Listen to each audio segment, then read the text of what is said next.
You're watching America Trends. I'm Mary Burt-Godwin. About 3 years ago, in 2018, I was in New Orleans with the business side of the company I worked with. And they took us to this little, it was a team building day, and they wouldn't tell us where they were taking us. And the van pulled up, and we walked into this little theater in the middle of New Orleans. And I got excited because I love theater. So I was like, a stage, what are we gonna do? And all my coworkers thought, oh my God, a stage, what the hell are we gonna do? And out walked this guy. He was so funny, so engaging, and we had a whole night of improv comedy together with this guy, Trew, and he changed my life, and I can't wait for you all to meet him. Here he is, Trew. Yes, comedy coach. Welcome, Chris. I'm so happy to see you. Hey. I'm so happy to be here. Thank you for having me. That was one of my favorite nights of that entire year back then. Truly. Oh my God. I would actually say it's one of my favorite memories of my life. I mean, honest to God, it was so much fun to see people get loose and do improv together. It was just so much fun. And you know, I will say, so actually, why don't you tell the viewers what these two words are that I keep hyping up to everybody and how they relate to improv comedy?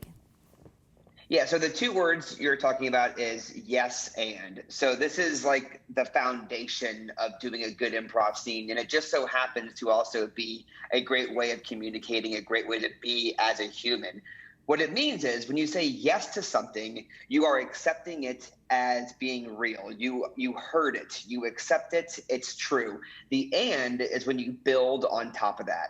So this is a technique that keeps conversations going on stage, but it also applies to people off stage in real life communication, which is why that company you worked for and many other companies bring people like me in to teach improv, because it is a great skill to have just to keep you on your toes and to make you a really world-class communicator. Everyone loves being listened to. Everyone loves when conversations are fun and playful, and yes and really increases the chances of every conversation being productive, fun, playful, and yeah, that's just the way to be, right? Yeah, absolutely. I mean, I think that, so in what I was realizing how it was actually hard to say yes and in the while we were there in the stage, but I know we carried on the conversation about yes and as you were saying, and as I'm saying, why I think it changed my life is because the word but, when we say yes but, then everything that we've just said we agreed to with the yes has been negated. So we're in a conversation with a partner or our child or whoever, and then they're telling us something and we're like, yeah, but you know, here's really what's going on. Everything that they just said, that means we don't agree with, and we've just negated, and now we're taking the reins and going with our own agenda. And so, you know, on the improv stage, right, you say yes and to encourage them, and now you're going, you know, my segment had Martians, and I don't even know what else it was when I did it on your stage. But I think that in real life, then it's like, yes, I hear you, and also you can be right, and also I can maybe be right, and we can find a middle ground. And really that's what the show is all about. So this is one of the reasons why I wanted to have you on the show. Yes and can be put into business as well. So you are a business coach, right? Well, comedy coach for business entrepreneurs. Yeah, a little bit of everything, but my area of expertise is in the comedy world. But as we just discussed, like that applies to business. So the things that make an improv scene funny and easier to do also make a business makes culture at a business, you know, more productive. It makes the communication techniques a little bit more fluid and playful and creative. So yeah, I love teaching improv to people who aren't necessarily going to be using it for comedy, which is why these team building workshops are so much fun, because the people in the class aren't thinking, oh wow, I'm going to take this technique and I'm going to go and be a star on stage. I mean, they actually could if they wanted, but most people are taking these classes because they want this communication superfood, or they want this Swiss Army knife of productivity, and improv is such a cool way of doing that. Yeah, God, I feel like we could just talk forever. I want to go back because I didn't actually get any background on you. I want to rewind it a little bit and have you tell us, you know, you're from New Orleans. Are you from New Orleans? Do you live there Yes. now, right? So tell us a little bit about Born and you raised. and how you got into comedy in the first place. Yeah, for sure. So born and raised in New Orleans, always wanted to do comedy. When I was a kid, it was Jim Carrey. I was like, oh, I want to be Jim Carrey. And then it was like, well, Jim Carrey started off doing stand-up. So I was like, okay, step one, go and do stand-up comedy. And Where was your then, first? Sorry to interrupt you, but where was your first comedy, stand-up comedy? Oh, I want to know all about it. Was it terrifying? oh, it was terrifying. It was tough. I did it at some dinky little open mic somewhere in Baton Rouge, Louisiana, because I was a college student. But the important thing is that I did it. I Yes. showed up and I did it. Yeah. But then the dream evolved, right? So then it was like, oh, what I actually want to do is I think I want to be a hidden camera show actor. I know it's a very specific type of actor, but What I does want to that be mean? A hidden camera show actor? Okay. Well, you know, it's like these shows like Punked or Oh, yeah. Candid Camera, stuff like that, Yeah, yeah. where like not everyone's in on it. That just spoke to me for some reason. And then I learned that to do that, you have to be good at improv. And so take an improv class. So I was like, okay, new step one, take an improv class. I took the improv class, completely fell in love with what the art form stood for. It completely took over my life. And suddenly I was spending all my time, money, energy, resources on taking every improv class I possibly could all over the country. And then I realized that I should be dedicating my life to teaching this stuff too. So I still perform a lot. That's still a big part of my DNA as a human. But I really, really adore and appreciate the opportunity to show other people why this art form is such an important thing that everyone should. Oh, look at that! I love it. Scrolling through the Instagram. Is that the stage I was on? Where was that? Yeah. That's the same stage, Mary. Yes, that's the same stage. That's my stage. Yeah, but people who learn improv are just so great at brainstorming, at listening, coming up with new ideas. They're so playful. You know, as adults, we stop like being playful often. And you look at kids. Kids are so good at just losing themselves in the moment and being imaginative. And adults have a hard time doing that. There's something. So Well, you have to be vulnerable. Right? You have to be vulnerable to put yourself out there. I think that's one of the scariest things. So, you know, I don't know what age that happens. Maybe it's like 18, 19, and then we start getting fear. Maybe even teenagers. I don't know, because you start worrying about people think about you. And yeah, you lose that playful side. There's so much more with that I want to talk to you about. But I had a question. Do you have to be funny to do improv? I mean, do you have to be a funny person to get into it? That's such a good question. The answer, you don't. Well, I also would say everyone has funny in them. Some people it's harder to find for whatever reason, but it's all in there. It's all in there. So improv classes, you do learn comedy techniques. You know, I'm not going to sit here and say that you won't come out of an improv class funnier. But if you go into the improv class thinking that it is exclusively about being funny, you're going to have a hard time. It's way more about communication techniques and being open-minded and practicing presence and listening. Listening, right? That is another thing that is it's really hard for people to do. And what I notice, I mean, not just on the stage when we were doing improv, but also in real life, you know, we're constantly thinking, what am I going to say next? How am I going to contribute to this conversation? And so we kind of tune the other person out and then just think about, what can I contribute, rather than actually listening to the person and taking what they say and then kind of gauging then how to change, right? So that listening is one of the biggest things I think I learned on your stage. Big time. I mean, how often do you hear adults talk about how like compliment each other on listening? You know, or like how often are we working on that?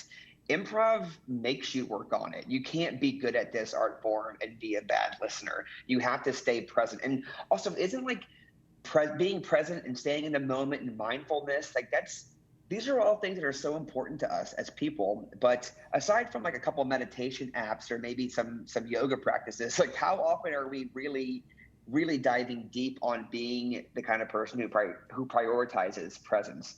And in improv, you have to stay glued to the moment. Otherwise, you're going to sink and it's not going to be fun and you won't thrive in it. But if you just give a little bit of energy to listening and staying in the moment, you will surprise yourself with how funny you actually are. I've seen it happen a million times. Oh my gosh. Well, I think I'm very funny, and my kids tell me daily that I'm not as funny as I think I am, but I think he's laughing at me.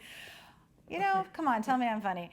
But I actually, I want to talk about your company too, because Hell Yes Creative, I love the name of that. We are going to take a break, but we're going to talk about Hell Yes. We're going to talk about being playful. And I might even have you I'm going to call Molly in, and we're going to do a little improv segment here. So everyone, I want you to stick around. You can find us on America Trends TV at Facebook, Instagram, Twitter. I'm hanging out all the time on social media. My former job used to be social media manager, so that's where I love to live. Find us there. Also look us up on biztv.com/America Trends. I'm Mary Burt-Godwin, and we'll see you in a moment. So I can go be with my family. So I can quit wearing this mask, dog. Sometimes when my tummy's gurgling, I see lots of aliens too. Yes, and they talk to me too. Yes, one said the weirdest thing to me the other day. What was it? Tell her. Yes, and tell me. Yes, he said, cats hail from the planet. Yes, and dogs hail from their too. I have no idea what that was. Oh my gosh. I do know what that was. That was the night I met Chris. Oh my gosh. Do you remember that night, Chris? I remember it. What a lovely convergence of so many weird, brilliant, precious minds. Oh my gosh. It was so fun. It's scary to be up on that stage doing that. And it was just a lot of fun. I want to talk to you about Hell Yes Creative. Tell us what that is, where you got the name. I love it. Yeah, so as we said earlier, big fan of the word yes and the yes and philosophies. And I run a comedy festival called Hell Yes Fest. That's just basically all my favorite things smushed into one live comedy experience that happens over the course of a couple of days here in New Orleans. And when it came time to create a new company after COVID stuff that happened last year, I was like, you know what? I love this name. I love the concept of this. So I took my festival, Hell Yes Fest, made it into basically like a creative agency where this is where all of my improv classes are funneled through, my one-on-one comedy coaching, my podcast, which as you can see right here is a comedy show about creativity. So Hell Yes is just becoming, it's like the universe. It's like it's the universe where all of my content lives and all the things that I offer, which is classes, coaching, and various challenges. I do things like the sketch comedy writing challenge. Oh, that's cool. I help kids pursue comedy careers. I bring it to businesses. So yeah, this is so it's a new way of doing the thing that I've done for most of my life. Well, there you we had go. to pivot during COVID. I mean, this is genius because did you come up with all of this based for, all of your shows were canceled. Your theater had to shut down. So is this all the brainchild that came out of COVID? Pretty much. Yeah. So I know pivot is like possibly the most overused word at this point, but you're right. It was a big old pivot, and I wanted to make it to where I could still offer what I had to offer people. I can still do my own creative thing, and I wanted to keep helping people. And so that's what I came up with. So some of those challenges are done exclusively through email. Some of them are on Zoom calls. Some of them are like, organized shows and the events that happen online and of course in person now. It's not exclusively online, but all those things you just saw on that previous screen, everything that you see right now on hellyescreative.com was created during the pandemic. And it was all geared to help people stuck in their houses who wanted to keep their creative muscles from atrophying and get out there and pursue stuff. And laugh a little bit. We all needed to laugh. And I think, there's business owners and entrepreneurs that watch this show. And that's one of the reasons I wanted to have you on, because I do think, you focus on comedians and people that want to do stand-up, but also like we were saying, there's a lot of business owners that are afraid to get up on stage and speak to a crowd of people, or they have to get on Zoom now and talk to a whole, however many people in their company, or, they have to speak at a conference or whatever it is. And a lot of people are maybe not comfortable. So I think that learning something like tools from you on stage presence and improv could help people be on stage. Absolutely, yeah, and that's my bread and butter, really, Mary. I love that type of work with people who have a specific need. They want to be on stage, whatever a stage is, whether it's a talk or an actual stage, or if it's a Zoom call. The people who are lacking a little bit of confidence or stage presence, but they want it. Those are the people that I can help the most. That's come to me, and we work, whether it's a one-on-one comedy coaching situation, or if it's me coming to your business and teaching a team building workshop for the entire company. However we do it, like, you come out of the other side feeling like a major problem was just solved, Totally. Feeling like you can take over the world, feeling funnier, like you have a better communication skill set, and it's a ton of fun. On top of all that, it's like the most fun. It's like, imagine if you could get all your vitamins from eating desserts. We would all only eat dessert. That's Right. what improv classes are like. No, I absolutely concur with this, because our team building exercise, like I said, it was one of the best nights ever. I will always remember it. It was so fun. I did leave going, yes, oh my God, I felt so invigorated, and I took lessons. I changed my life with the yes and. I use it all the time, literally, Chris. So actually, I want to do something fun. I'm going to call in Molly, our producer. Come on over, one of our producers on the show. We've got several. Ladies and gentlemen, Molly Levy, woo! Molly, Chris, Molly. Hi. And we Molly. want to will you give us like a little bit of we don't have a lot of time, like 2 minutes. Let's just do like a quick improv. Oh, improv time. Yes, and yes, we even Oh have a my graphic. God. Andy, you The rule. graphics and everything. Yes, Okay, here's what we're gonna do. Yes, and Here's we how it have works. graphic. So what should we do? Here's how it works. So I'm gonna have Molly start us off. Molly, your job is, I want you to say something that's pretty basic and plain. Like, I don't want you to overdo it. It's like something that's kind of boring. Like it's hot outside, or I can't wait to go to the beach. Something very simple. Mary is going to respond with an enthusiastic yes, and she's gonna add on top of that. So when Mary yeses you, that is acknowledging what you said, and the and is building on top of it. Then Molly, you're going to do that right back to her, and y'all are going to keep going back and forth until I call scene. Your job is just to be great listeners, to have fun, and stay very present. And I want those yeses to be enthusiastic. Sound Okay, good? we got it. We got it. Yes. Okay, perfect. Awesome. We got a minute Molly, to do this, right? Okay. All right. You're on. Go ahead, Molly. It's been so cloudy lately. Yes. And there's lots of planes in the sky today. Yes, it's really making me want to travel. Yes, and I want to go to the farthest place that we can imagine together. I can't ask a question, can I? Yes, I want to go to the farthest place you can imagine. Yes, and maybe a tropical beach. It would be so warm there. Yes, and I have stock in sunscreen, so because I'm so pale, I need to put a lot of sunscreen on. All Yes, right, and C. Yay! I'm going to call it. That I was great. automatically That was went great. beach and I'm pale. Sunscreen. You guys did great. Of course, Give us I've only feedback. cut you off because we have some time here, less time, but that was great. Good job. Thank you. I was going to say, what's our takeaway from that scene? Your takeaway is, if you lose yourself in the moment and just be super playful, you never know where it can go. So Molly just talking about clouds in the sky leads to Mary's reveal of how she's stockpiling sunscreen. And we started talking about our deepest desires here to get out on the road and travel. And you just allowed yourself the space to get imaginative and build. No one was judging the other line. We're just being playful and having fun. I love it. Well, gosh, Chris, can we come back and just do improv all the Whole time? show. You are so wonderful. Thank you so much for being here. Everyone go to Hell Yes Creative. Bring Chris in for one-on-one coaching or any of his team building exercises. He's amazing. We are here every night of the week, Monday through Friday, Biz TV at 10 p.m. I'm Mary Burt-Godwin, America Trends.